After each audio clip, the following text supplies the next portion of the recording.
Hello साथीहरु, welcome छ तपाईहरुलाई मेरो नयाँ भिडियोमा। आज चाहिँ भिडियोको तेस्रो दिन र चाहिँ स्कुलबाट हतारमा रुममा पुगे।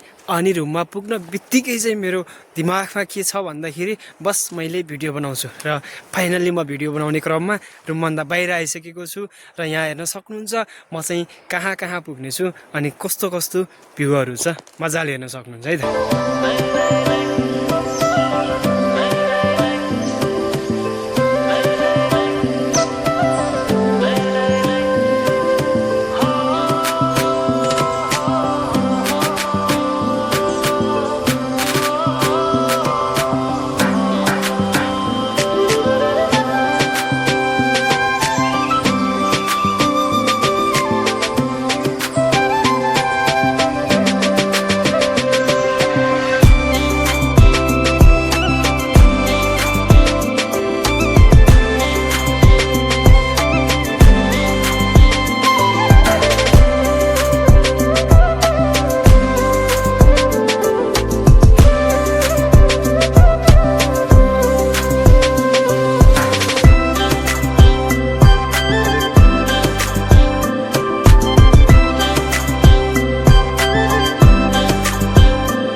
हल्का भिडियोहरु बनाउँदै जाँदाखेरि अलि रिस्क चाहिँ हुँदो रहेछ क्या।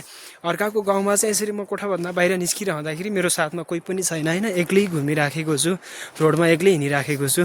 र यस्तो हिँड्ने क्रममा चाहिँ आज सातो गयो साथीहरु। किन भन्दा म हिँडिराखेको थिएँ हैन, अनि टक्कमा कुकुर आइरहेको थियो। मैले सोचेँ मलाई के गर्छ होला र हैन, म आरामसँग हिँडिरहेको थिएँ अनि एक्कासी स्पिडमा आयो क्या। अनि स्पिडमा आइसकेपछि म झ्याप्प रोकेँ। अनि रोकिसकेपछि मलाई डर लाग्यो। डर लागिसकेपछि मलाई त कसरी त्यो आङमा पुरै सुन्छ क्या हैन, वरिपरि घुमेर डर लागिरहेको थियो। तर मैले चाल गरेन, बिस्तारै म अगाडि बढेँ। तर अझ सुँग्दै तल आधा बाटोसम्म आएको थिएँ क्या। तर यो अहिले चाहिँ पछाडि छुटेको छ। फेरि म फर्किँदाखेरि चाहिँ अझ भेटियो भने चाहिँ त्यो कुकुरको म फेरि भिडियो बनाउने छु है। भेटिएन भने चाहिँ यति नै। यतातिरको त सबै कुकुरहरू डर लाग्ने हुने के फेरि यार। यो चाहिँ फेरि अर्कै कुकुर हो साथीहरु हैन, मलाई तर्साउने भनेको त अर्कै कुकुर हो। यो चाहिँ ज्ञानी रहेछ फेरि।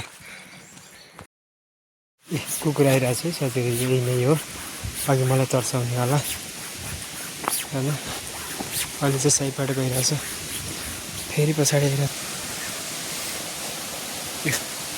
फर्केर हेरिदिरहेछ। फाइनली साथीहरु घुमेर रुममा पुगिसकेँ। अनि कस्तो लाग्यो यो ठाउँ अनि कस्तो लाग्यो भिडियो कमेन्ट गरिदिनु होला। र अझै पनि एकपटक भन्छु, सब्स्क्राइब गर्नुभएको छैन भने सब्स्क्राइब गरिदिनु होला। मन पर्यो भने चाहिँ एउटा न एउटा साथीलाई त सेयर गरिदिनु होला है त साथीहरु। भन्दै आजको भिडियो अन्त्य गर्नुभन्दा अगाडि चाहिँ जतिले हेर्नुभयो धेरै धेरै धन्यवाद। फेरि पनि तपाईहरुलाई भित्रै मनदेखि धन्यवाद भन्दै आजको भिडियो सकिन्छ। हामी भेट्नेछौँ फेरि अर्को भिडियोमा। धन्यवाद।